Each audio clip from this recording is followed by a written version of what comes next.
Prions ensemble.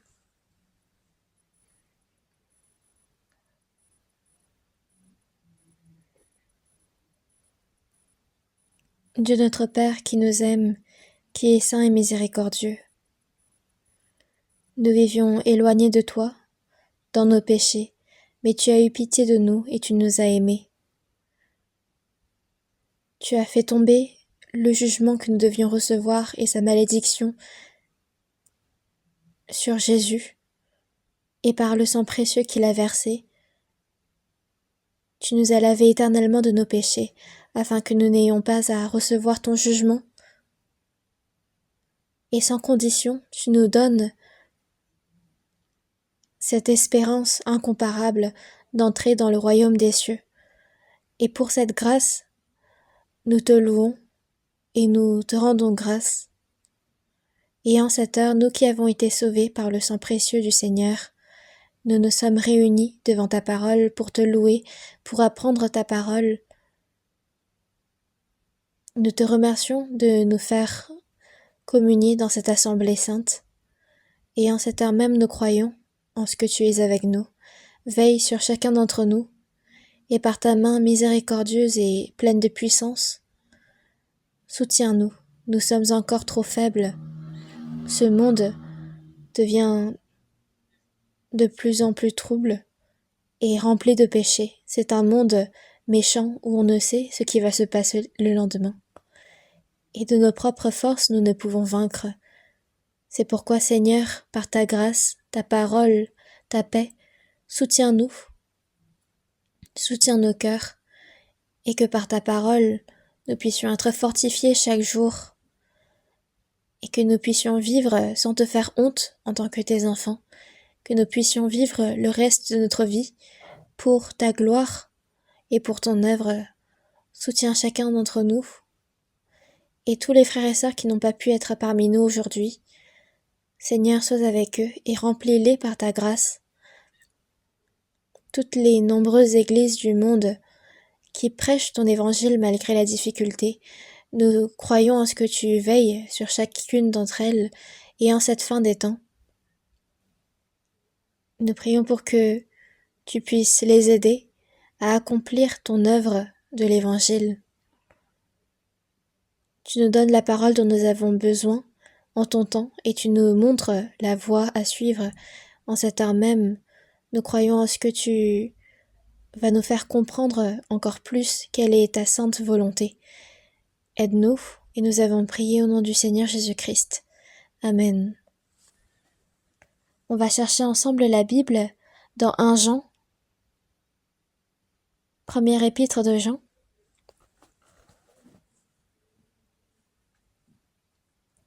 1 Jean chapitre 3, verset 1.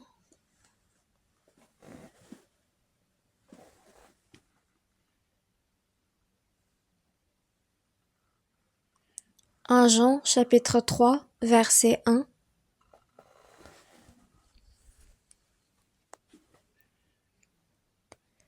Ce verset, on va lire ensemble.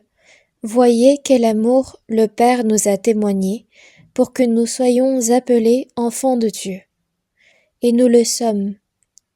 Si le monde ne nous connaît pas, c'est qu'il ne l'a pas connu. »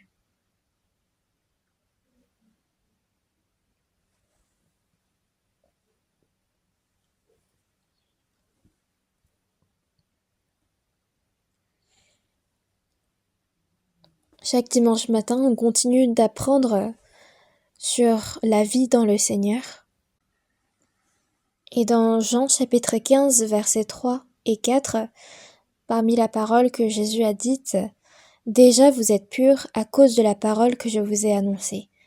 Demeurez en moi et je demeurerai en vous. »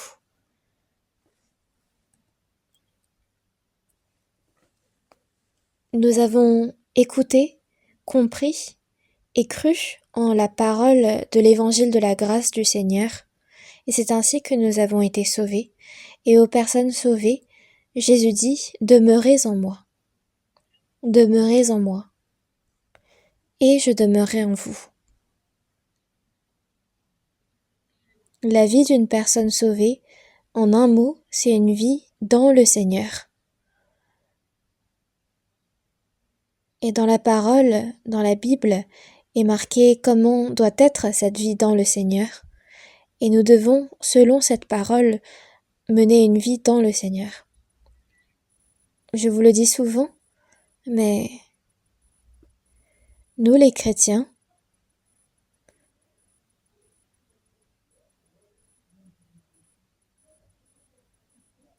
ce n'est pas comme les hommes religieux de ce monde, comme ces religieux qui ne sont pas nés de nouveau, que nous devons mener notre vie de foi.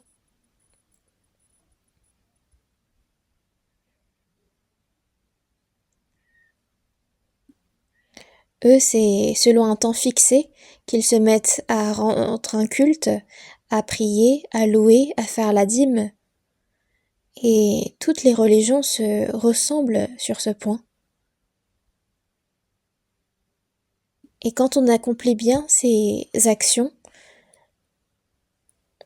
les hommes se jugent eux-mêmes comme avoir une grande foi, sauf que dans la Bible, il est dit que ce n'est pas ça la vraie foi. Mais dans Jean chapitre 3, verset 3, en vérité, je te le dis, si un homme ne naît de nouveau, il ne peut voir le royaume de Dieu. Le moyen, la condition absolue d'entrer dans le royaume des cieux, d'être sauvé, c'est de naître de nouveau. On parle de naître de nouveau, et l'homme, quand il naît dans ce monde, vit des dizaines d'années. Mais pour pouvoir vivre avec Dieu pour l'éternité, il faut naître de nouveau, mais dans l'esprit cette fois-ci. Donc il y a une naissance dans la chair et une autre dans l'esprit. Donc on parle de deux naissances, et cette deuxième, c'est la renaissance. Une personne qui est née de nouveau sait qu'elle est née de nouveau. Quand, comment, en quoi est-ce qu'elle a compris et en quoi est-ce qu'elle a cru. Il faut savoir le témoigner. Parce que c'est une chose tellement certaine. Moi de même, pendant plus de 10 ans, j'ai mené une vie religieuse où je n'ai pas manqué les temps de prière, où je suis toujours allée à l'église le dimanche. J'avais tellement été pieux et zélé que l'on m'a confié une église en campagne. Et je pensais bien croire être dans les premiers rangs pour l'accès au royaume des cieux. Mais un beau jour, j'ai entendu une prédication qui disait « Je suis ici parmi vous parce que je suis né de nouveau. Êtes-vous réellement né de nouveau? Quand? Comment ?» Et quand j'ai reçu cette question concrète, je n'avais plus la confiance.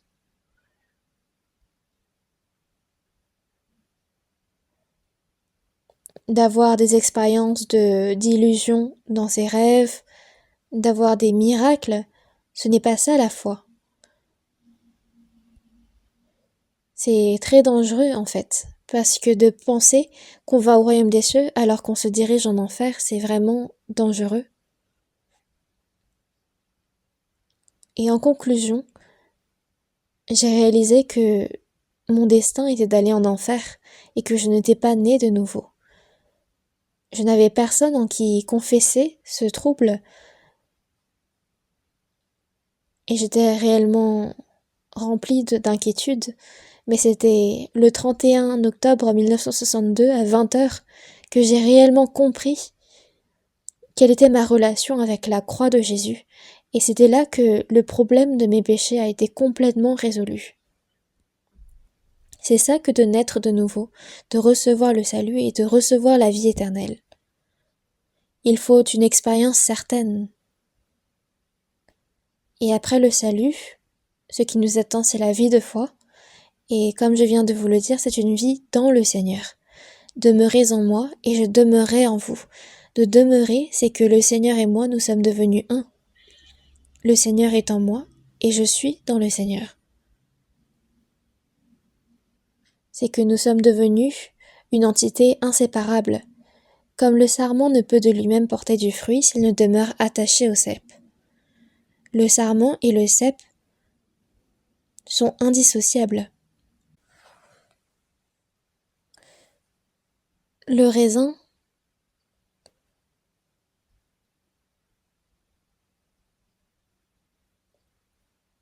est porté par la vigne. Il ne va pas être produit dans un nid, par exemple, et de la même façon, le sarment ne peut de lui-même porter du fruit, il doit demeurer attaché au cep. Donc c'est une relation indissociable et dépendante. Après notre salut, le Seigneur nous demande de demeurer en lui, et nous devons continuellement apprendre sur ce qu'est cette vie dans le Seigneur. Cette vie où je demeure dans le Seigneur et que le Seigneur demeure en moi. Il ne faut pas oublier ce fait-là. Et il nous faut apprendre concrètement ce qu'est de demeurer dans le Seigneur à travers la Bible. Ce n'est pas tout simplement de mener une vie religieuse. Et si on ne porte pas attention, il se peut qu'on se trompe soi-même.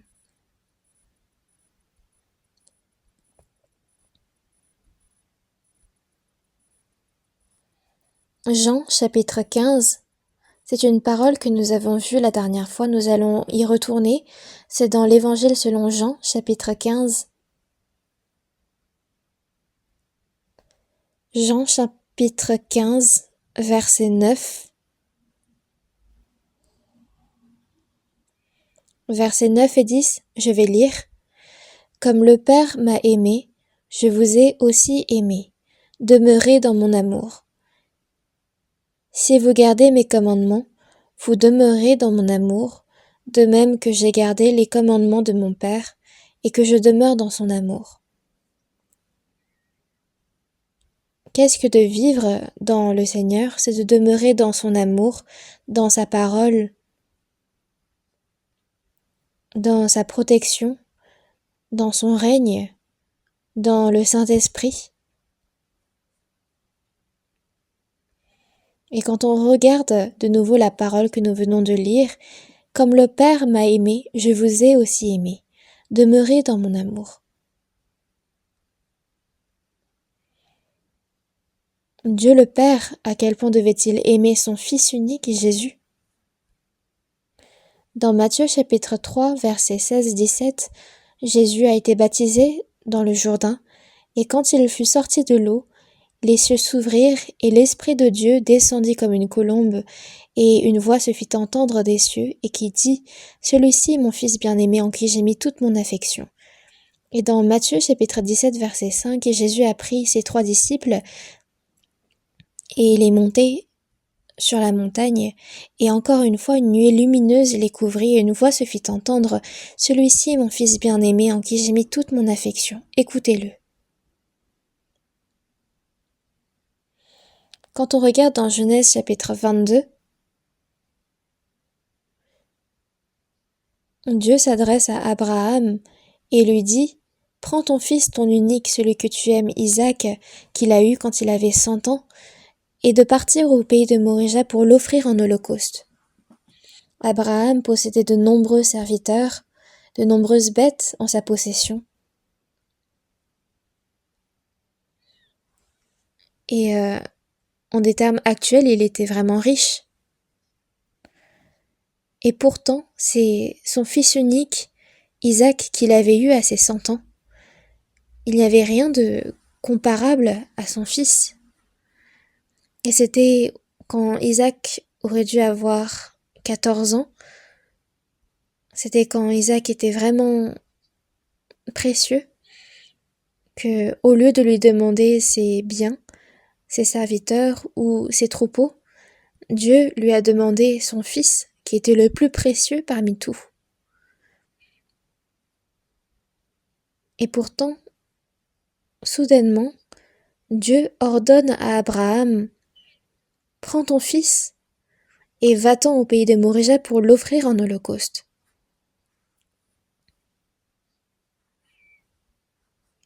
Parce que Abraham, dans le passé, avait souvent offert des holocaustes à Dieu, Mais cette fois-ci, Dieu lui dit d'offrir son fils en holocauste. Imaginez que Dieu vous ordonne une telle parole, d'offrir son fils encore plus précieux que sa propre vie. C'était lui que Dieu ordonnait à Abraham de l'offrir en holocauste. S'il nous arrivait la même chose, on aurait douté, on se serait dit, Dieu, est-ce que c'est vraiment bon? Alors que c'est toi qui as promis une postérité plus nombreuse que ces étoiles à travers Isaac.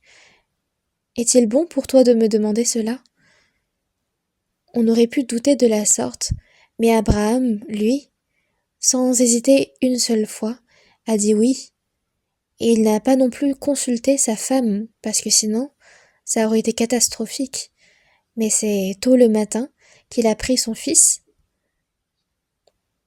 et vers la montagne de Moréja, il s'est dirigé avec quelques serviteurs, et c'est pendant 3 jours qu'il a fait ce voyage. Et au bout de ces 3 jours, il a laissé ses serviteurs derrière eux,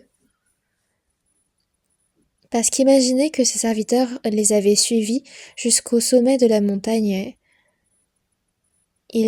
En voyant Abraham tenter de sacrifier Isaac, il l'aurait considéré comme fou. C'est pourquoi Abraham les a laissés de côté. Et c'est avec le feu et le couteau que Abraham monte la montagne avec son fils Isaac à ses côtés. Et Isaac lui demanda, il y a le feu et il y a le couteau, mais où est l'agneau pour l'Holocauste?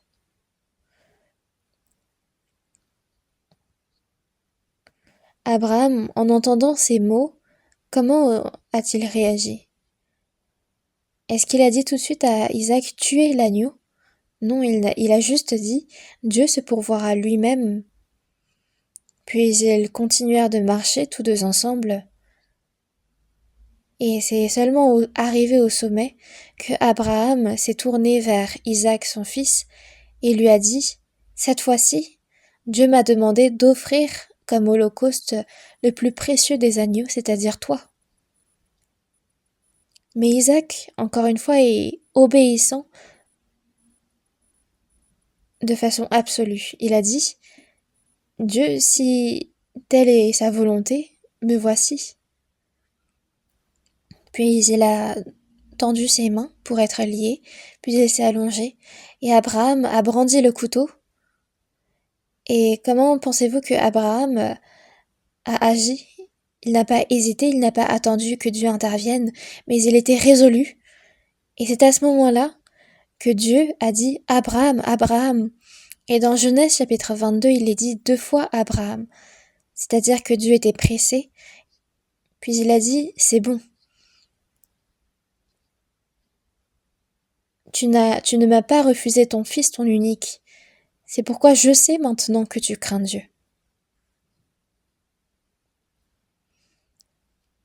Est-ce que vous pensez réellement que Dieu ignorait à quel point Abraham aimait Dieu?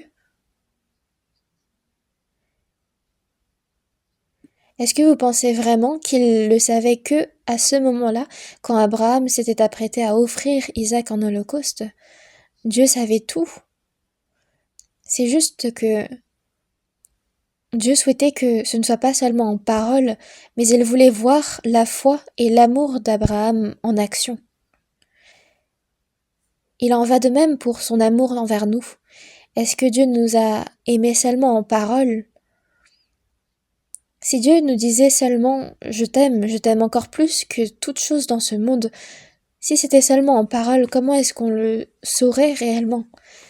C'est parce que Dieu nous a tellement aimés qu'il nous a donné son Fils unique en action. C'est pour cela que nous pouvons savoir et croire que Dieu nous aime. Donc Dieu a manifesté son amour en parole et en action, en vérité. Et c'était quand nous étions encore pécheurs que Dieu nous a donné son Fils unique en sacrifice pour nos péchés. Donc que ce soit Abraham qui a offert comme holocauste son fils Isaac, ou Dieu qui a offert Jésus, son fils unique, comme sacrifice d'expiation pour nos péchés, c'est la même chose. Dieu nous a tant aimés.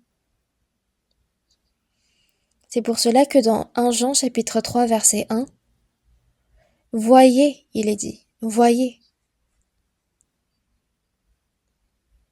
C'est une expression qui tente d'éveiller notre cœur. Voyez, ici c'est une exclamation. Voyez quel amour le Père nous a témoigné pour que nous soyons appelés enfants de Dieu. Nous avons été appelés enfants de Dieu.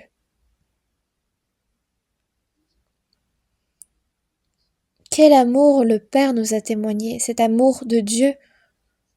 Nous ne pouvons pas le comprendre. Nous ne pouvons pas l'expliquer non plus.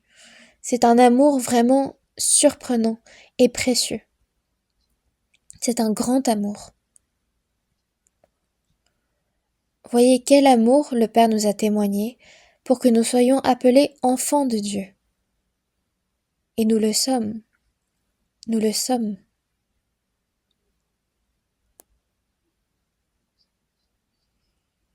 Cet amour par lequel Dieu nous a aimés, nous ne pouvons pas le connaître entièrement.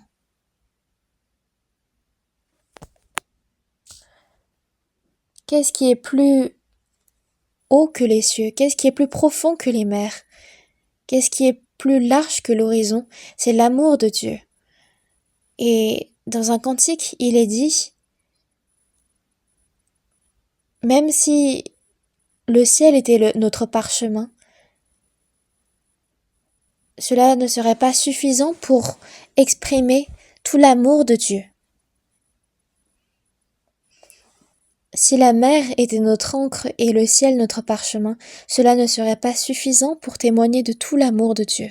Ce n'est pas une exagération, mais une vérité. L'amour de Dieu est un amour vraiment surprenant et précieux. Comment est-ce qu'on pourrait l'exprimer entièrement?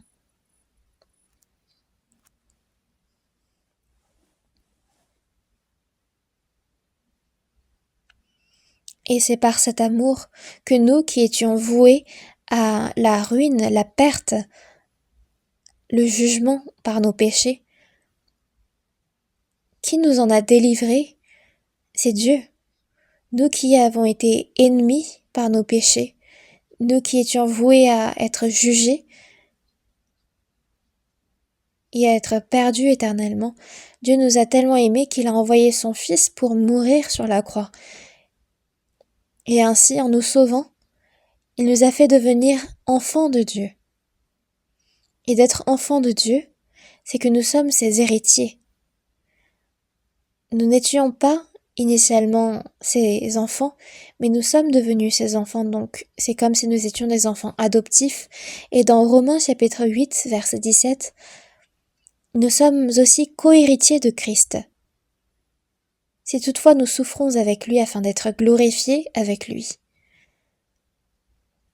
Si nous sommes fils, si nous sommes enfants, nous sommes aussi héritiers. Héritiers de Dieu et co-héritiers de Christ, si toutefois nous souffrons avec lui afin d'être glorifiés avec lui. Tout cela, nous ne pouvons l'expliquer entièrement. Nous ne pouvons le comprendre entièrement. Voyez quel amour le Père nous a témoigné pour que nous soyons appelés enfants de Dieu. Nous ne pouvons l'expliquer entièrement. Quand bien même nous donnerions tout ce dont nous avons à Dieu, est-ce que nous pouvons nous rendre enfants de Dieu par nos efforts ou par tous nos biens? Quand bien même on fait toutes sortes de services, toutes sortes de sacrifices, on n'arriverait pas à devenir enfants de Dieu. Mais nous, qui étions voués à être jugés, à être détruits, c'est par l'amour de Dieu que que nos péchés, que notre jugement ont été portés par Jésus. Et nous sommes devenus enfants de Dieu.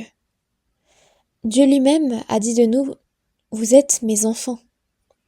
Dans Matthieu chapitre 6, verset 9, voici donc comment vous devez prier. Notre Père qui es aux cieux.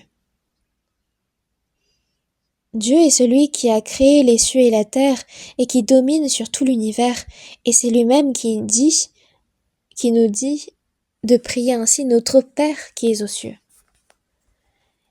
Est-ce que notre salut est quelque chose de quoi être un tout petit peu reconnaissant? C'est Dieu, le créateur des cieux et de la terre, celui qui domine sur tout l'univers, ce grand Dieu, l'Éternel, qui a réglé le problème de nos péchés et qui en nous sauvant, est devenu notre Père et nous ses enfants. Voyez quel amour le Père nous a témoigné pour que nous soyons appelés enfants de Dieu. Nous le sommes. Dans Jean chapitre 15 verset 9, Jésus a dit « Comme le Père m'a aimé, je vous ai aussi aimé. Demeurez dans mon amour. »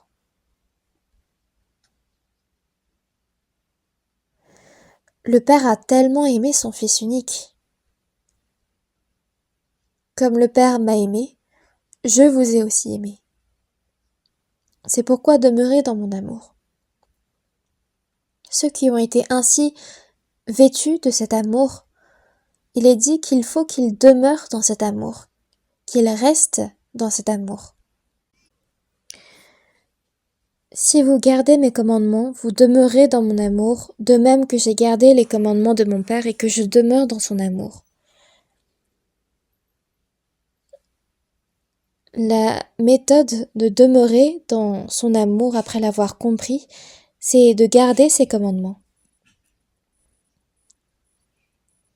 Maintenant, nous savons exactement qu'est-ce que de vivre dans le Seigneur et nous devons désormais pouvoir le vivre dans la vie réelle.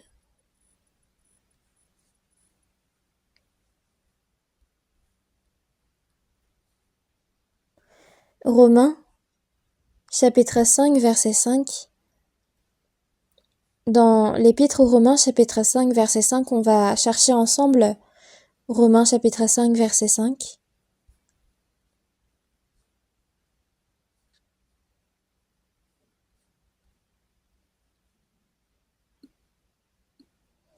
Chapitre 5, verset 5. Lisons ensemble. Or, l'espérance ne trompe point, parce que l'amour de Dieu est répandu dans nos cœurs par le Saint-Esprit qui nous a été donné. L'espérance, de quelle espérance on parle? C'est cette espérance, cette bénédiction glorieuse d'être devenu enfant de Dieu. Et quand nous entrerons dans le royaume des cieux, nous pourrons vivre éternellement dans la gloire d'être enfants de Dieu. C'est cette même gloire de Christ.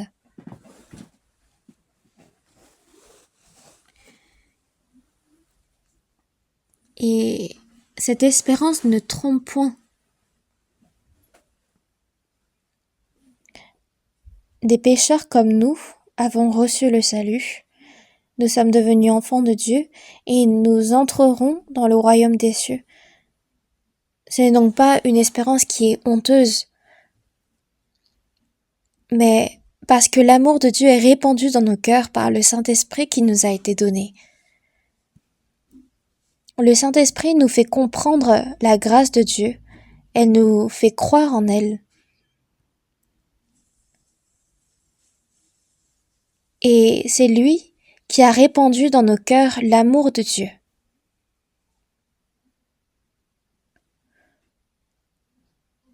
Quand nous avons reçu le salut et que nous avons compris la grâce de Dieu, c'est le Saint-Esprit qui a répandu dans nos cœurs l'amour de Dieu. Chez les personnes sauvées, il y a le Saint-Esprit, et c'est lui qui a répandu dans nos cœurs l'amour de Dieu. Voyons également dans Romains chapitre 5 verset 8, lisons ensemble. Mais Dieu prouve son amour envers nous, en ce que, lorsque nous étions encore des pécheurs, Christ est mort pour nous. C'était quand nous étions encore des pécheurs, quand nous étions ennemis par nos mauvaises œuvres. Christ est mort pour nous. Et c'est le Seigneur qui a reçu à notre place le jugement et la malédiction que nous devions recevoir. Alors qu'il est le même que Dieu le Créateur, Et cet être glorieux a revêtu la chair de l'homme. Il est descendu sur cette terre.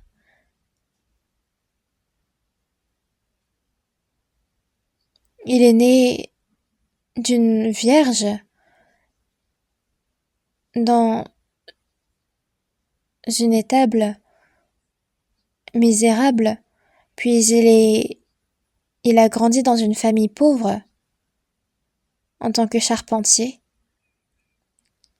pendant les 30 premières années, puis pendant les 3 années et demie restantes, c'était avec ses disciples qu'il a parcouru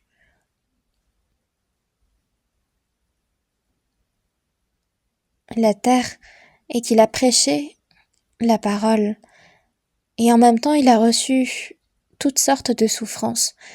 Et pour finir, c'est le châtiment qui attend les pires criminels qu'il a reçus, celle de la crucifixion.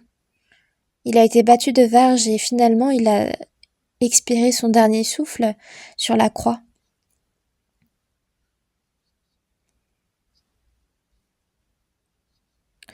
Et il est dit, Jésus a dit, personne ne me l'ôte, mais je la donne de moi-même, quand il a parlé de sa vie. Jésus s'est rendu semblable à l'homme, lui qui était comme Dieu, et c'était pour tous les hommes qu'il est venu pour mourir sur cette terre. Puis il a accompli le pardon éternel, et 3 jours plus tard, il a ressuscité, puis il s'est montré pendant 40 jours à de nombreux hommes pour annoncer sa résurrection. Puis à ses disciples, il a promis que quand l'évangile sera prêché dans le monde entier, il reviendra, et avec cette promesse, il est reparti dans les cieux. Et nous, c'est par le Saint-Esprit que nous avons compris l'amour de Dieu et il a répandu dans nos cœurs cet amour. Quand nous étions encore pécheurs, quand nous étions ennemis de Dieu par nos péchés.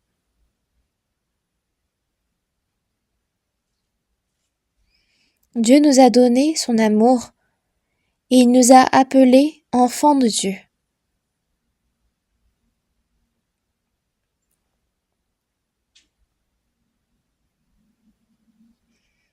Lorsque nous étions encore des pécheurs, réfléchissez un instant, c'était lorsque nous étions des ennemis de Dieu que Christ est mort pour nous. Il a ainsi manifesté son amour par lequel il nous a aimés.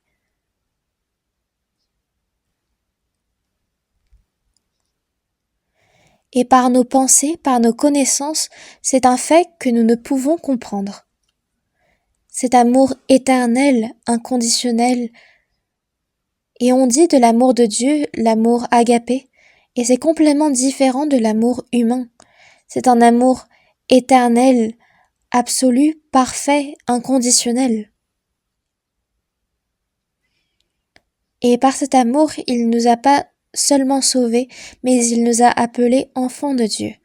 Quand Jésus est mort, puis il a ressuscité 3 jours plus tard, il s'est montré à Marie de Magdali et à ses disciples et il a dit cette parole. Mais va trouver mes frères.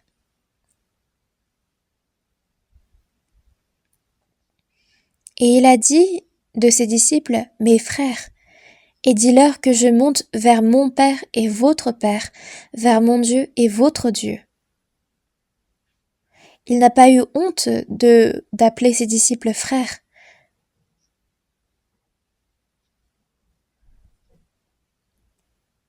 Nous qui étions des pécheurs, Dieu n'a pas eu honte de nous appeler frères. Mon Père et votre Père. Est-ce que vous avez du mal à comprendre? Mon Dieu est votre Dieu. Dis-leur que je monte vers lui. Le Seigneur, en parlant de ses disciples, a dit « Mes frères, mon Dieu est votre Dieu. Mon Père est votre Père. » N'est-ce pas un amour très surprenant?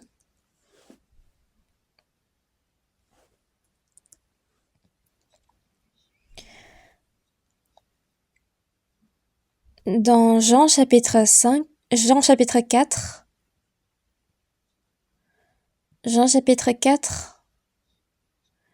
versets 11 et 12,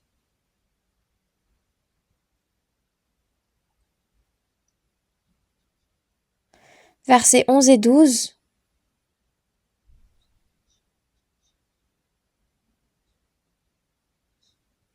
Pardon, c'était dans 1 Jean.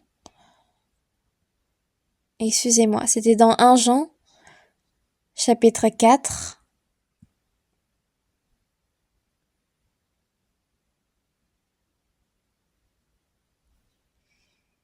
Chapitre 4, versets 11 et 12, on va lire ensemble.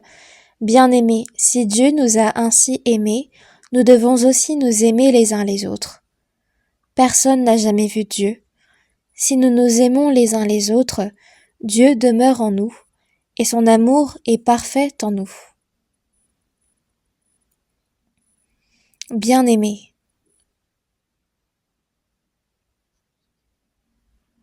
quand Jésus vivait dans ce monde, l'homme qui a reçu le plus son amour, c'est l'apôtre Jean, celui qui a écrit l'Évangile selon Jean, les premières épîtres de Jean, deuxième épître, troisième épître et l'Apocalypse, c'est l'apôtre Jean qui les a écrits.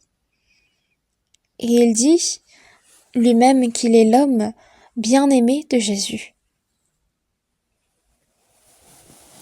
Et c'est l'apôtre qui a vécu le plus longtemps, celui qui a écrit jusqu'au dernier livre de la Bible, l'Apocalypse.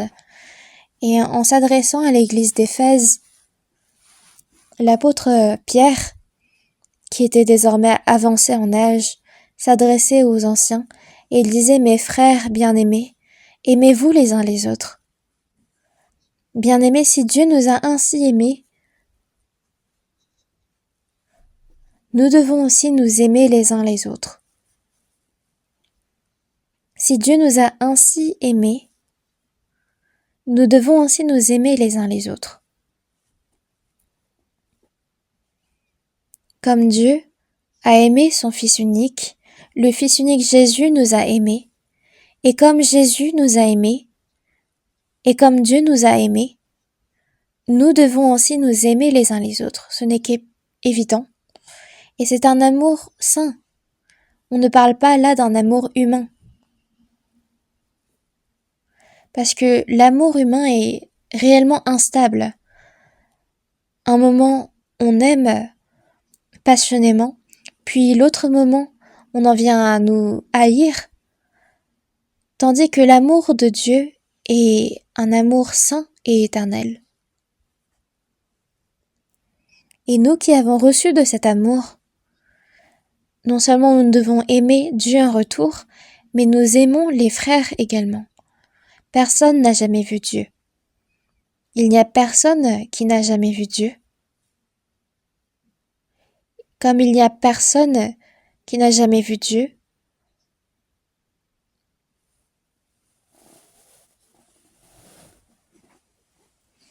Jésus, lui, et Dieu fait chair. C'est pourquoi Jésus disait, celui qui m'a vu a vu le Père. Comment dis-tu, montre-nous le Père? Jésus est la manifestation de l'amour de Dieu. Mais Dieu lui-même ne s'est pas montré en personne. C'est pourquoi il est juste de dire personne n'a jamais vu Dieu. Si nous nous aimons les uns les autres, Dieu demeure en nous. Qu'est-ce que Dieu dit là? C'est que si nous nous aimons les uns les autres, Dieu demeure en nous et son amour est parfait en nous. Si nous nous aimons les uns les autres, au milieu de ceux qui s'aiment, Dieu est avec eux. N'est-ce pas un fait surprenant? C'est pourquoi, si nous nous aimons les uns les autres, de s'aimer les uns les autres, c'est quand les saints qui sont sauvés forment une seule et même assemblée, un même corps. C'est dans ce corps que le Seigneur demeure.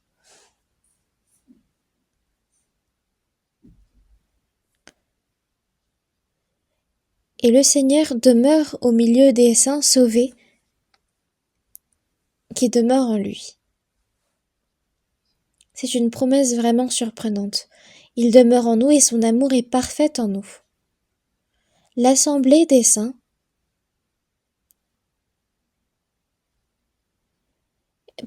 existe pour manifester l'amour de Dieu. Et son amour est parfait en nous. Quand les saints sauvés s'aiment les uns les autres, et comme le Seigneur nous a aimés, quand ils s'aiment comme un seul corps, c'est à ce moment-là que l'amour de Dieu devient parfait en nous. C'est une parole qui témoigne de la perfection de l'amour de Dieu dans notre amour réciproque. Voyons ensemble également dans 1 Jean chapitre 4 verset 16. Lisons ensemble. Et nous avons connu l'amour que Dieu a pour nous et nous y avons cru. Dieu est amour, et celui qui demeure dans l'amour demeure en Dieu, et Dieu demeure en lui. Nous avons connu l'amour que Dieu a pour nous et nous y avons cru. De croire en Jésus, c'est de croire en l'amour de Dieu, n'est-ce pas? Et nous avons connu l'amour que Dieu a pour nous et nous y avons cru. Dieu a tant aimé le monde qu'il a donné son Fils unique, afin que quiconque croit en lui. Qu'est-ce que de croire? C'est de croire à quel point Dieu nous a aimés tellement qu'il a donné son Fils unique pour nous, afin qu'il meure sur la croix en tant que sacrifice d'expiation. Et nous avons connu l'amour que Dieu a pour nous et nous y avons cru. Dieu est amour. Il n'est pas question de dire que Dieu a beaucoup d'amour, mais Dieu est l'amour en personne. On dit souvent Dieu est amour, et c'est vrai, Dieu est l'amour en lui-même. Il est l'amour éternel, parfait, juste, absolu et inconditionnel. Et cet amour, on ne peut l'expliquer et l'exprimer par nos propres mots, en entier, et celui qui demeure dans l'amour demeure en Dieu et Dieu demeure en lui. Donc de demeurer en Dieu, c'est de demeurer dans son amour, et à ce moment-là, Dieu demeure en nous. Quand nous demeurons dans l'amour, non seulement dans l'amour du Seigneur, mais quand toutes les personnes qui l'aiment s'aiment les uns les autres, c'est à ce moment-là que Dieu demeure dans cette assemblée.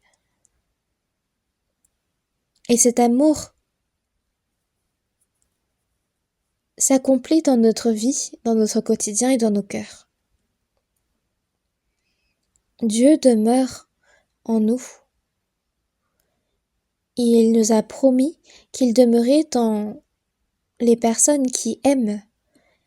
Est-ce que Dieu demeure dans l'Église? Est-ce que Dieu demeure dans les bonnes œuvres? Non. Dieu demeure au sein des personnes qui ont compris son amour et qui s'aiment les uns les autres. C'est pour cela que c'est important pour nous de nous aimer les uns les autres. Et on ne parle pas là d'un amour humain. Mais c'est ceux qui ont compris l'amour de Dieu, cet amour saint. Et c'est par cet amour-là que nous nous aimons les uns les autres. Et c'est au milieu de cette assemblée-là que Dieu demeure. C'est une relation de vie, de communion que l'on a avec Dieu. Et aux chrétiens qui accomplissent cette relation, cette communion avec Dieu, l'amour de Dieu se manifeste naturellement. Donc ce n'est pas seulement en parole, mais c'est quand nous vivons en servant Dieu réellement, quand son amour s'accomplit parfaitement à travers nous. Il faut que cet amour se manifeste à travers nous, pas seulement en parole. Dans Psaume chapitre 18 verset 1, lors de la prière de David, il confesse « Je t'aime, ô Éternel, ma force, ma vie, ma joie, Mon éternelle espérance, mon Dieu, je t'aime.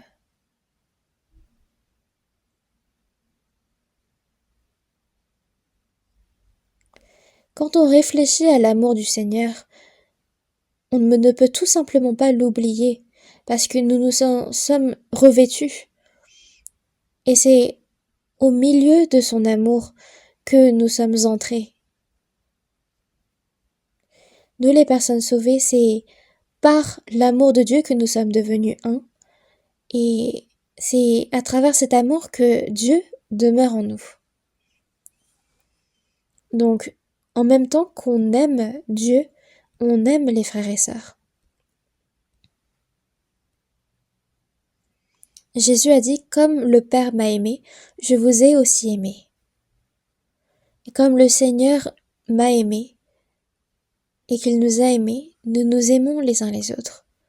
Il ne s'agit pas là d'un amour conditionnel, mais l'amour de Dieu est inconditionnel, saint et parfait.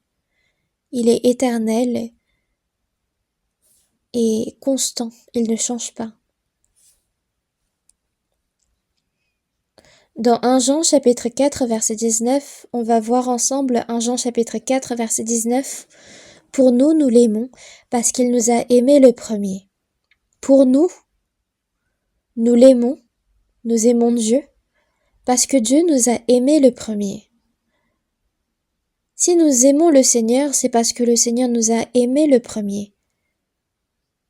Et c'est parce que nous avons reçu de son amour que nous pouvons l'aimer en retour.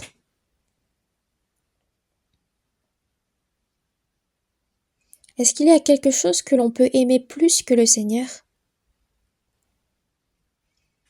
Quand on regarde dans 2 Timothée chapitre 3, il est dit « Sache que dans les derniers jours, les hommes seront égoïstes, amis de l'argent, fanfarons, hautains, blasphémateurs, rebelles à leurs parents, ingrats, irréligieux, ennemis des gens de bien, enflés d'orgueil, aimant le plaisir plus que Dieu. »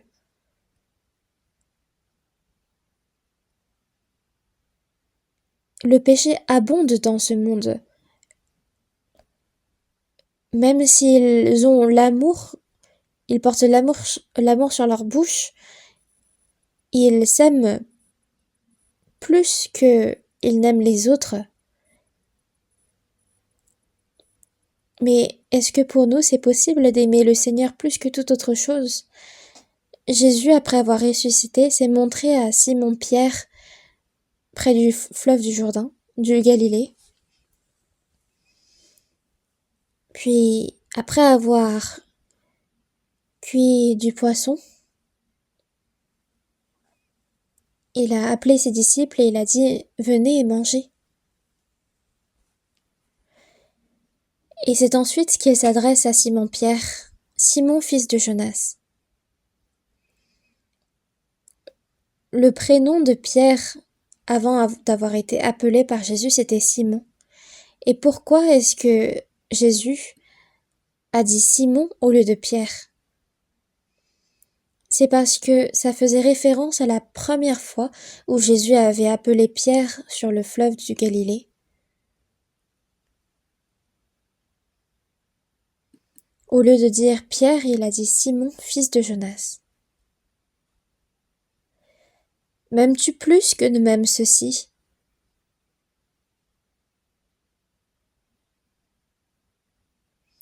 Pierre a dû être piqué par cette parole, parce que lui qui confessait son amour, c'est à 3 reprises qu'il a renié le Seigneur. Mais dès qu'il a vu, qu'il a compris que le Seigneur était mort pour ses péchés, et qu'il a vu sa résurrection de ses propres yeux, tous ses doutes se sont évaporés. Et Pierre a répondu « Oui, Seigneur, tu sais que je t'aime. » Maintenant, je t'aime réellement, et le Seigneur le savait. Et c'est 3 fois que Jésus a répété la même question. Et parce que Pierre avait renié le Seigneur 3 fois, afin de rétablir Pierre de nouveau, il fallait régler ce problème. Le Seigneur sait tout. Il sait que Pierre l'avait renié 3 fois, et il sait que maintenant, Pierre croit en lui. Oh, oui, Seigneur, tu sais que je t'aime. Paix mes agneaux. Le Seigneur vérifie notre amour. M'aimes-tu plus que ce monde? Et nous devons répondre désormais à cette question. Il ne faut pas mentir.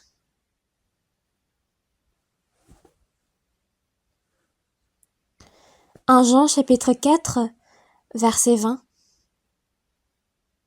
Verset 20, verset 21, on va lire ensemble. Si quelqu'un dit « J'aime Dieu » et qu'il haïsse son frère, c'est un menteur. Car celui qui n'aime pas son frère qu'il voit, comment peut-il aimer Dieu qu'il ne voit pas? Et nous avons fait de lui ce commandement, que celui qui aime Dieu aime aussi son frère.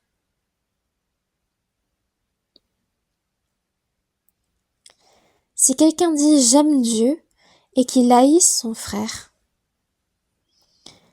par la bouche, il dit « J'aime Dieu », mais qu'il haïsse son frère, c'est un menteur.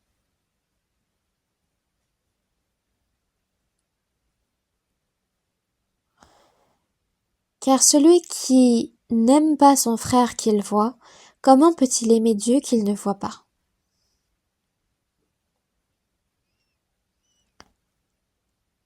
Quand il n'aime pas son frère qu'il voit, ce n'est pas possible pour lui d'aimer Dieu qu'il ne voit pas. Et nous avons de lui reçu ce commandement.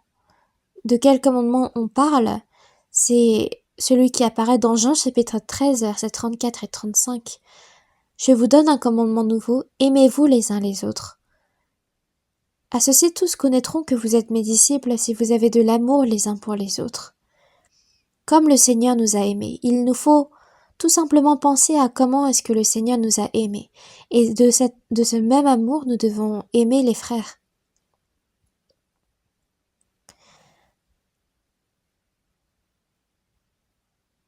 À ceci tous connaîtront que vous êtes mes disciples si vous avez de l'amour les uns pour les autres. Quelle est la preuve que nous sommes enfants de Dieu et que nous sommes disciples de Christ?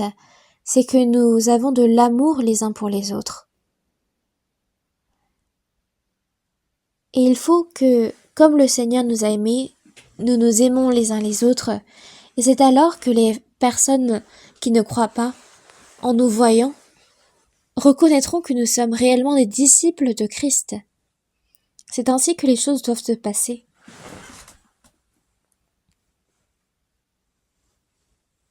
Quelle est la preuve que nous sommes disciples de Christ, que nous sommes des chrétiens? Ce n'est pas par la parole seulement, mais c'est quand nous nous aimons les uns les autres que cela devient la preuve que nous avons été couverts de l'amour de Dieu et que nous sommes réellement chrétiens.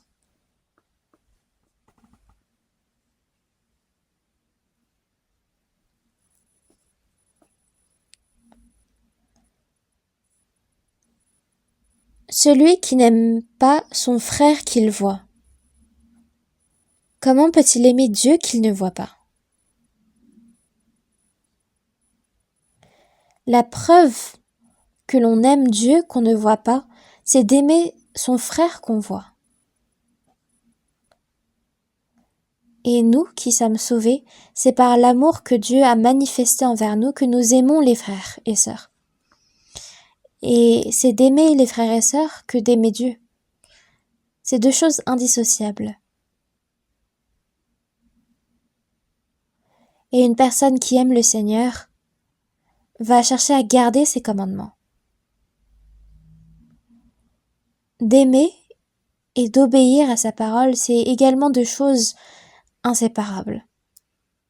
Si par la bouche nous disons aimer, mais que par les actions nous n'obéissons pas à la parole, cela aussi est un mensonge. Dans 1 Jean chapitre 2, 1 Jean chapitre 2 verset 5, on va chercher ensemble. 1 Jean chapitre 2 verset 5.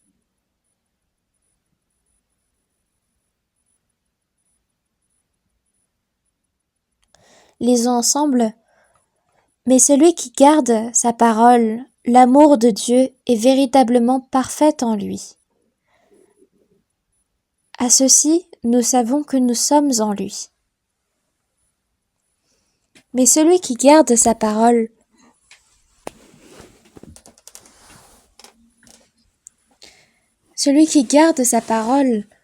l'amour de Dieu est véritablement parfait en lui.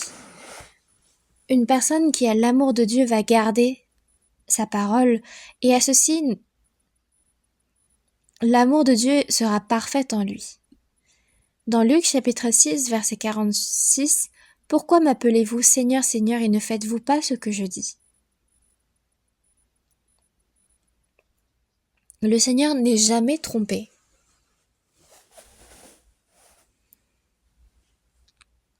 Si nous n'avons même pas le cœur d'aimer le Seigneur et que nous disons seulement Seigneur, Seigneur,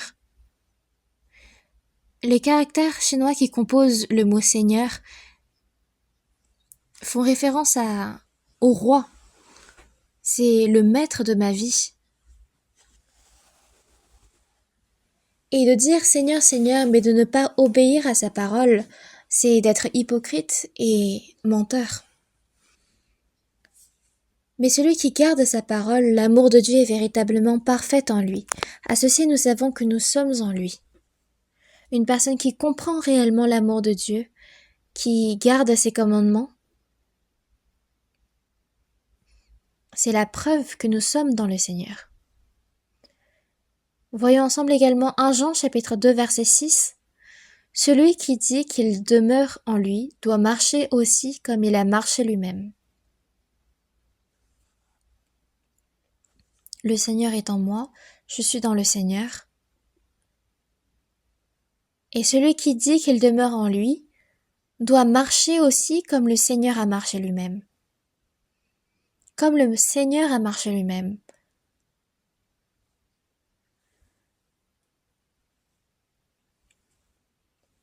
Dans la parole, il est écrit comment le Seigneur a marché, n'est-ce pas?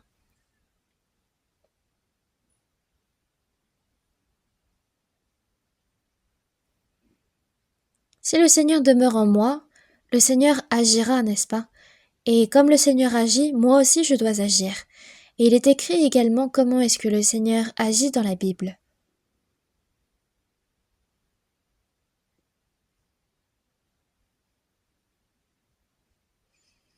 Dans 1 Jean chapitre 5 verset 3, « Car l'amour de Dieu consiste à garder ses commandements. » D'aimer Dieu, c'est de garder ses commandements, de garder la parole. Et ces commandements, non seulement, c'est de croire au Seigneur, mais c'est d'aimer les frères et sœurs.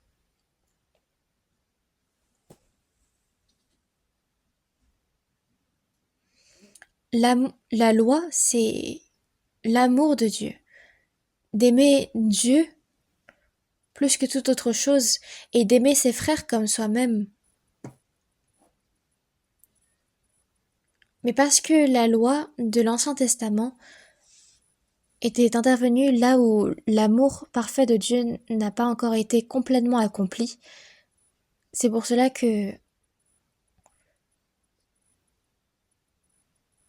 elle est encore incomplète, mais finalement, c'est d'aimer Dieu, d'aimer les frères et sœurs par l'amour que nous avons reçu de lui. C'est pourquoi quand on regarde dans Proverbes chapitre 3 verset 6, « Reconnais-le dans toutes tes voies, et il aplanira tes sentiers. » De reconnaître Dieu dans toutes ses voies, c'est de faire participer Dieu dans tous les aspects de sa vie, lui demander toujours son avis. Dans telle situation, on se dit, qu'est-ce que le Seigneur veut? Qu'est-ce qu'il souhaiterait? Même si on ne peut pas voir Dieu, on se demande, face à cette situation, qu'est-ce que le Seigneur ferait? Et si on ne le sait pas, on prie, et en apprenant la parole, on trouve forcément la réponse. Reconnais-le dans toutes tes voies. C'est de faire intervenir Dieu de lui demander en toute chose, et alors il aplanira tes sentiers. C'est pourquoi celui qui demeure en Dieu doit marcher aussi comme il a marché lui-même.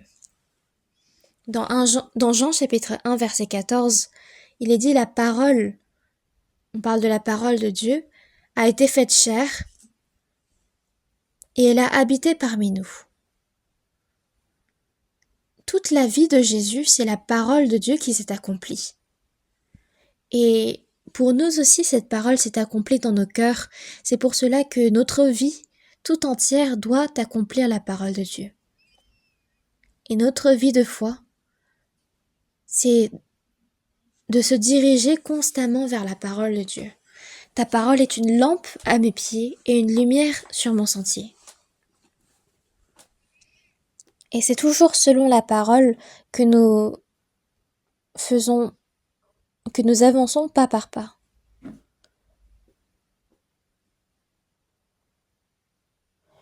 C'est Dieu qui me montre la voie à suivre. Par sa parole. C'est pour cela que nous ne pouvons pas quitter la parole comme bon nous semble et vivre correctement. Toute chose, c'est selon la parole, selon la Bible. Dans 1 Jean chapitre 2,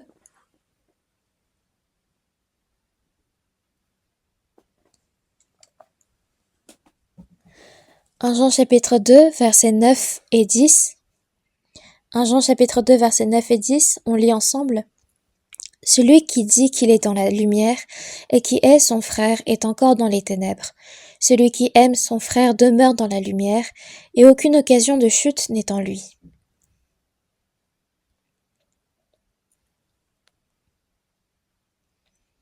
Celui qui dit qu'il est dans la lumière et qui est son frère est encore dans les ténèbres. Et également quand on regarde dans 1 Jean chapitre 1 verset 6, si nous disons que nous sommes en communion avec lui et que nous marchons dans les ténèbres, nous mentons. Comment est-ce possible de dire que nous sommes dans la lumière, tandis que nous marchons dans les ténèbres, que nous sommes en communion avec Dieu, alors que nous marchons dans les ténèbres? C'est un mensonge. Et ici aussi, celui qui dit qu'il est dans la lumière et qui est son frère est encore dans les ténèbres. Dieu est lumière.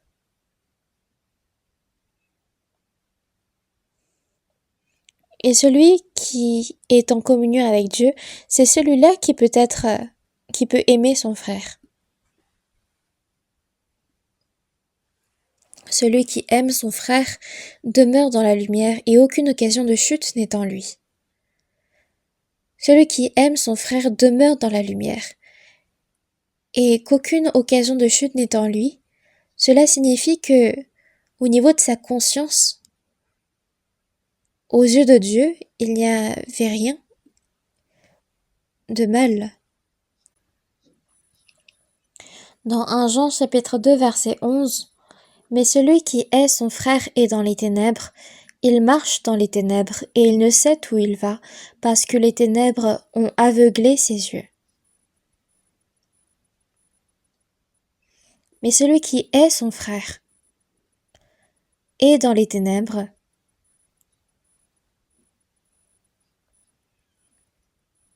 ce qui est le plus important dans notre vie de foi, c'est que il faut savoir que nous avons été revêtus de l'amour du Seigneur.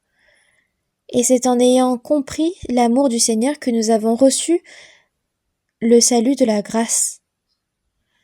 Et nous aimons le Seigneur qui nous a sauvés. Parce que Dieu nous aime, nous aimons aussi Dieu. Parce que tu m'as aimé le premier, je t'aime aussi Jésus, ô mon Seigneur. Car il est descendu pour me sauver, et par son amour est mort sur la croix. C'est le Seigneur qui est mort sur la croix pour me sauver, et ce Seigneur-là est en moi, et moi j'aime ce Seigneur. Et c'est parce que j'aime le Seigneur que je peux aimer les frères et sœurs. Si je garde cet amour dans mon cœur pour moi tout seul, comment est-ce qu'on peut le savoir? C'est en aimant les frères et sœurs qu'on peut le manifester.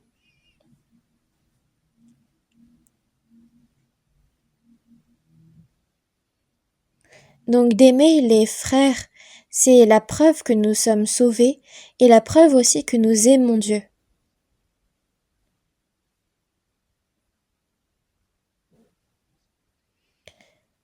Dans 1 Jean chapitre 3 verset 10, voyons ensemble dans 1 Jean chapitre 3 verset 10. 1 Jean chapitre 3 verset 10. Lisons ensemble. Par cela se font reconnaître les enfants de Dieu et les enfants du diable. Quiconque ne pratique pas la justice n'est pas de Dieu, non plus que celui qui n'aime pas son frère. Par cela se font reconnaître les enfants de Dieu et les enfants du diable. Tout à coup ici on parle des enfants de Dieu et les enfants du diable et c'est bien distingué, c'est séparé.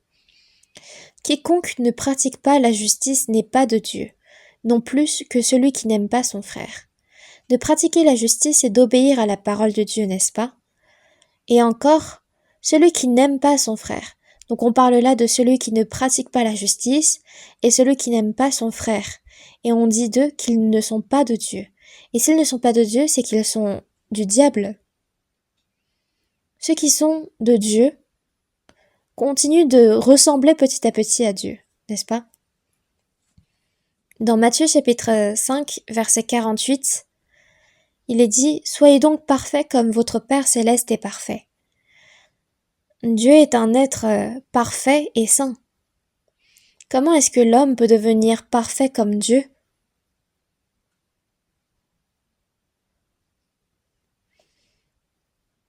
Quand le Père est un grand homme, il parle à son fils et lui dit, est-ce qu'il lui dit, toi ce serait bien si tu sois au moins la moitié de moi? Au contraire, il dit, si tu es déjà comme moi, c'est suffisant. Et de la même façon, l'apôtre Paul avait dit « Soyez mes imitateurs comme je le suis moi-même de Christ. Il nous faut ressembler davantage au Seigneur. » L'apôtre Paul, en tant qu'être humain, a essayé de vivre comme Christ. Dans Galates chapitre 6, verset 17, il est dit « Car je porte sur mon corps les marques de Jésus. » On voit là l'apparence de Jésus à travers l'apôtre Paul. Les souffrances de Christ se sont manifestées à travers la vie de Paul. Et l'apôtre Paul disait, car ce n'est plus moi qui vis, c'est Christ qui vit en moi. Désormais, pour les personnes sauvées, que la foi grandisse, c'est que nous ressemblions davantage au Seigneur, à Dieu. C'est soit qu'on ressemble de plus en plus à Dieu, ou soit on ressemble de plus en plus au diable. Ceux qui ne sont pas sauvés ressemblent de plus en plus, que ce soit dans leurs pensées ou dans leurs œuvres, au diable. Certaines personnes de l'extérieur semblent vraiment justes, mais à l'intérieur sont complètement pourries. Et soit on est de Dieu ou soit on est du diable, cela va se manifester par les œuvres. Quiconque ne pratique pas la justice n'est pas de Dieu, non plus que celui qui n'aime pas son frère. Il est dit celui qui ne pratique pas la justice, ni celui qui n'aime pas son frère, n'est pas de Dieu. Et si on n'est pas de Dieu, c'est qu'on est au diable. Et dans le verset 11, dans 1 Jean chapitre 3 verset 11, « Car ce qui vous a été annoncé et ce que vous avez entendu dès le commencement, c'est que nous devons nous aimer les uns les autres. »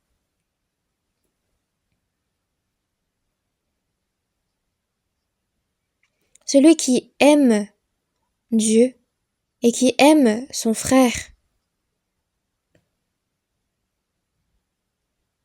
c'est quelqu'un qui appartient à Dieu. Et on fait là la distinction entre ceux qui sont en Dieu et ceux qui sont au diable. Bien qu'il a suivi Jésus-Christ pendant 3 ans et demi, bien sûr qu'avant qu'il meure sur la croix, personne n'était sauvé. Mais avant qu'il meure sur la croix, il n'y avait personne, même parmi ceux qui suivaient Jésus, qui avait une foi bonne. C'est pour cela que quand Jésus a été attrapé, tous ses disciples ont fui.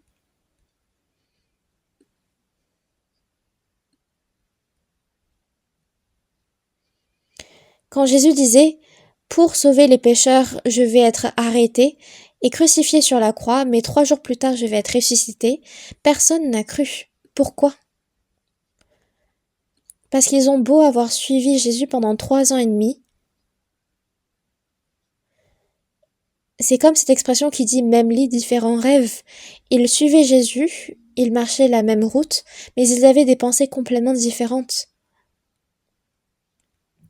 Tandis que Jésus, lui, avançait pas à pas vers la croix, les disciples qui le suivaient de l'extérieur ne pensaient seulement à le rendre comme le Messie et d'avoir la position de gloire à ses côtés. Ils se disputaient pour avoir la place la plus proche de lui. Et Judas Iscario, lui, a complètement vendu Jésus pour 30 pièces d'argent. Personne n'a réellement cru en Jésus. Et c'est seulement après la résurrection de Jésus. Jésus ne s'est pas montré d'abord à ses disciples, mais c'était à Marie, une femme. Et les disciples n'étaient même pas allés voir Jésus dans sa tombe. Ils étaient peureux. C'était les femmes qui ont voulu l'ensevelir. Et que ce soit les disciples qui étaient sur la route d'Emmaüs, ils ont reconnu Jésus seulement quand Jésus a rompu le pain. Mais Jésus avait déjà disparu. Et c'est seulement quand Jésus est apparu devant les disciples qu'ils ont finalement compris. Les disciples étaient vraiment moitié-moitié. C'était quand Jésus a finalement montré ses mains, son côté, que les disciples ont cru en la résurrection de Jésus. Mais Thomas, un de ses disciples, n'était pas présent ce jour-là. C'est pourquoi, quand les disciples sont venus le voir en annonçant sa résurrection, ils n'avaient pas cru et il avait demandé s'ils avaient touché le corps de Jésus. Et Thomas disait « Je ne croirai pas tant que je n'ai pas vu et touché moi-même ». C'est pour cela que, comme Jésus le savait, il s'est montré une deuxième fois, et cette fois-ci quand Thomas était présent, et il lui a dit « Touche ». Thomas a dit « Bon bah, excusez-moi alors », puis il a touché. Et c'est alors qu'il a répondu « Mon Seigneur et mon Dieu ». Il a dit de Jésus « Mon Seigneur et mon Dieu ». Mais Jésus a dit « Parce que tu m'as vu, tu as cru. Heureux ceux qui n'ont pas vu et qui ont cru. » Nous, certes, nous n'avons pas vu, mais nous avons cru à travers la parole. Même si nous n'avons pas vu par nos yeux, même si nos oreilles n'ont pas entendu, nous avons cru à travers la parole. Et est-ce qu'il faut pour nous voir et toucher pour croire?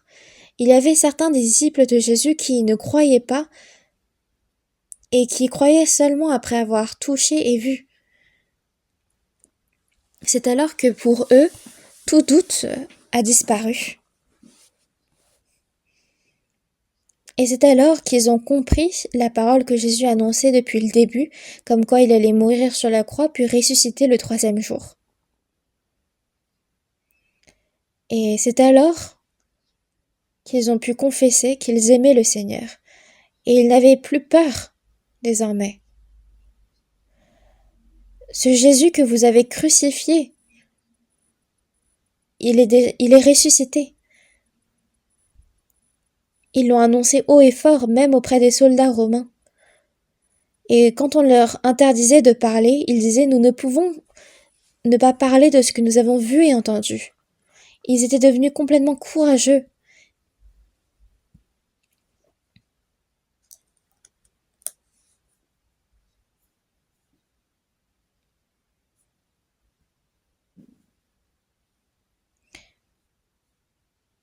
Et les disciples qui ont vu de leurs propres yeux la résurrection de Jésus,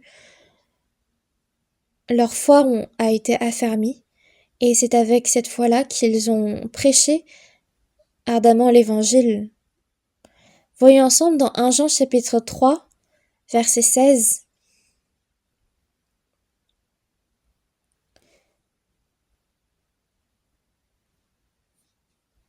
« 1 Jean chapitre 3, verset 16 et 17, lisons ensemble. « Nous avons connu l'amour en ce qu'il a donné sa vie pour nous. Nous aussi, nous devons donner notre vie pour les frères. Si quelqu'un possède les biens du monde, et qu'il voit son frère dans le besoin, et qu'il lui ferme ses entrailles, comment l'amour de Dieu demeure-t-il en lui? Nous avons connu l'amour en ce qu'il a donné sa vie pour nous. » Cette parole, le Seigneur pour nous sauver a donné sa vie pour nous. Qu'en pensez-vous? Jésus, le Fils unique de Dieu, qui est semblable au Créateur des cieux et de la terre, pour moi, un pécheur qui est supposé mourir à cause de mes péchés, il a donné sa vie pour moi.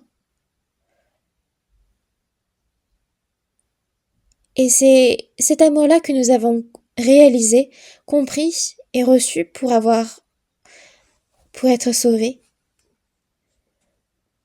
Et il n'est que évident pour nous de donner notre vie pour les frères. Une personne qui est capable de donner sa vie pour le Seigneur est capable également de donner sa vie pour les frères. Est-ce que on parle là d'une simple pitié pour les frères, de les aider un peu? Êtes-vous réellement capable de donner votre propre vie pour les frères et sœurs? Nous aussi, nous devons donner notre vie pour les frères. Nous qui avons reçu l'amour de Dieu, nous devons désormais le mettre en pratique, nous devons le montrer réellement, n'est-ce pas? Et à quel point cet amour est-il parfait? Cet amour a été mis en pratique à travers les disciples, à travers les premières églises, elles ont toutes suivi ce chemin. Et les chrétiens nés de nouveau, comme le Seigneur a aimé, nous pouvons aimer les frères.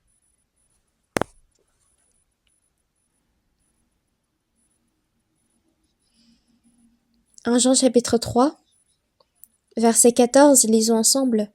« Nous savons que nous sommes passés de la mort à la vie parce que nous aimons les frères. Celui qui n'aime pas demeure dans la mort. » Nous savons que nous sommes passés de la mort à la vie parce que nous aimons les frères. Nous sommes passés de la mort à la vie, n'est-ce pas? Dans Jean chapitre 5, verset 24, « Celui qui écoute ma parole et qui croit à celui qui m'a envoyé à la vie éternelle, il ne vient point en jugement, mais il est passé de la mort à la vie. » Un pécheur qui était supposé aller en enfer a été reconduit dans la voie du royaume des cieux. Son destin a complètement changé. Nous savons que nous sommes passés de la mort à la vie parce que nous aimons les frères. Celui qui n'aime pas demeure dans la mort.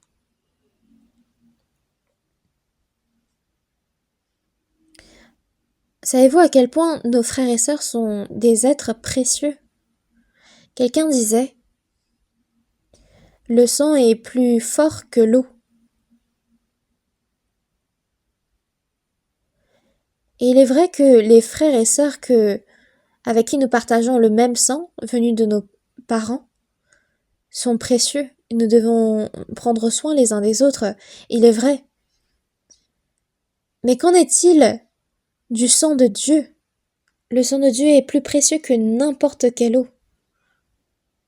Et plus que d'aider ses frères et sœurs dans la chair, il y a nos frères et sœurs qui ont été sauvés par le sang précieux de Jésus, et ils doivent être élevés à un plus haut niveau.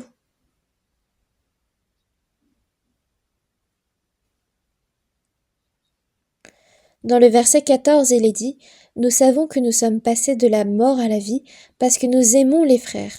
Celui qui n'aime pas demeure dans la mort. » Celui qui n'aime pas, pour lui, il n'y a pas de passage de la mort à la vie. il demeure tout simplement dans la mort. Mais quand il y a un frère ou une sœur qui ne nous plaît pas, on les hait trop facilement, on les critique trop facilement, mais il ne faut pas. Le Seigneur a pardonné tous nos péchés, mais sur la moindre faute, on se met à haïr, à critiquer et à créer des disputes. Qu'est-ce qui se passe alors? Au verset 15, quiconque hait son frère est un meurtrier. Et vous savez qu'aucun meurtrier n'a la vie éternelle demeurant en lui.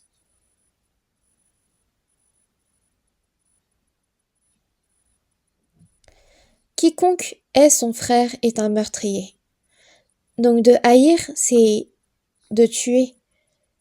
Et vous savez qu'aucun meurtrier n'a la vie éternelle demeurant en lui. C'est pour cela que pour nous, le Seigneur a donné sa vie pour nous. Nous aussi, nous devons donner notre vie pour les frères. Verset 17. Lisons ensemble. Si quelqu'un possède les biens du monde et qu'il voit son frère dans le besoin et qu'il lui ferme ses entrailles, comment l'amour de Dieu demeure-t-il en lui? Alors que nous sommes capables de donner notre propre vie pour les frères, si nous voyons notre frère dans le besoin et qu'on lui ferme ses entrailles, comment l'amour de Dieu demeure-t-il en nous? Bien que nous avons ce cœur d'aider les frères, qu'est-ce qui nous bloque? C'est la chair. Et la chair ne veut pas. Le cœur de vouloir aider, c'est Dieu qui le donne. Mais qu'est-ce qui se passe si on bloque ce cœur? Comment l'amour de Dieu demeure-t-il en lui? L'amour, c'est comme une source d'eau vive. Quand on y puise, il y a toujours de l'eau qui remplit ce puits. Et si on ne la puise pas, alors l'eau va pourrir également. Verset 18. Lisons ensemble. Petits enfants, n'aimons pas en parole et avec la langue, mais en action et avec vérité. Par là, nous connaîtrons que nous sommes de la vérité et nous rassurons nos cœurs devant lui. Petits enfants, n'aimons pas en parole et avec la langue. Qui ne peut pas aimer en parole et avec la langue? Ça, c'est à la portée de tous. Il y avait dans le passé un frère et une sœur qui témoignaient d'une façon spectaculaire. Mais plus tard, il a été révélé que c'était complètement des escrocs. Donc, si vous voyez un frère ou une sœur qui témoigne très bien, ne les croyez pas sur leurs mots, sur parole. Parce qu'il y en a tellement qui savent faire de beaux témoignages, de belles confessions. N'aimons pas en parole et avec la langue, mais en action et avec vérité. Un amour seulement en parole et avec la langue n'est pas un véritable amour. Mais il faut les actions et avec vérité. Il faut les actions pour attester que cet amour est vrai.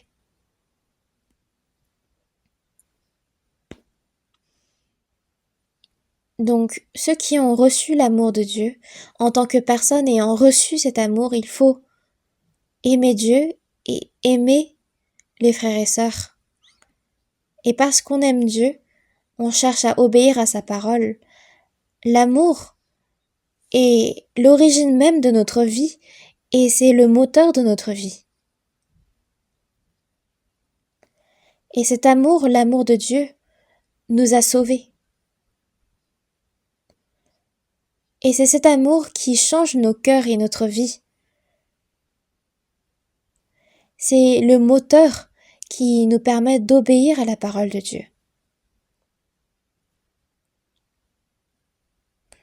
Donc une personne sauvée doit comprendre que demeurer dans le Seigneur, c'est demeurer dans son amour. C'est pour cela que dans notre vie, nous devons obéir à la parole de Dieu, aimer le Seigneur, aimer les frères, et dans cette obéissance à la parole en action, Nous savons que nous sommes en Dieu et c'est ainsi que nous devons la manifester à travers notre vie. Prions. Dieu notre Père, qui nous aime et qui est miséricordieux. Quand nous ne te connaissions pas, c'est toi, Dieu, qui nous as aimés le premier. Et à cause de nos péchés, nous étions voués à recevoir ton jugement et la perdition. Mais le Seigneur Jésus est mort pour nous et par son sang précieux qu'il a versé, nous avons reçu la grâce du pardon de nos péchés. Merci pour cela. Nous aimons désormais le Seigneur qui nous a sauvés. Nous souhaitons obéir à ta parole et aimer par ton amour les frères et sœurs. Et le reste de notre vie, dirige notre vie pour pouvoir vivre selon ta parole. Que nous puissions attester en action et en vérité que nous avons été nés de nouveau. Nous avons prié au nom du Seigneur Jésus-Christ. Amen.